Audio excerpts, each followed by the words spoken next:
বাংলা সঙ্গীত জগতের যুবরাজ হিসেবে অভিহিত করা হয়েছে সঙ্গীত শিল্পী আসিফকে, যিনি 1972 সালে কুমিল্লা জেলায় বাবা আলী আকবরের ঘরে জন্মগ্রহণ করেন। পরিবারে 6 ভাই বোনের মধ্যে তার স্থান পঞ্চম। তার স্ত্রীর নাম সালমা আসিফ মিতু। তাদের ঘরেও রয়েছে 3টি সন্তান। 2001 সালে ও প্রিয়া তুমি কোথায় গানের মাধ্যমে মঞ্চ কাঁপাতে এবং অ্যালবাম বিক্রি সহ সব দিক থেকেই সঙ্গীত জগৎ কাঁপাতে শুরু করেন আসিফ। তবে 2019 সালে গহীনের গান সিনেমায় কাজ করার মাধ্যমে চলচ্চিত্র জগতেও পা রাখেন আসিফ।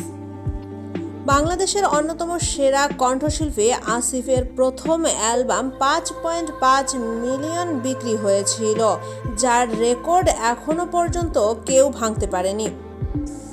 সঙ্গীত জীবনের শুরু থেকেই এখনো পর্যন্ত একইভাবে সঙ্গীতের মঞ্চ দাপিয়ে বেড়াচ্ছেন জনপ্রিয় এই কণ্ঠশিল্পী।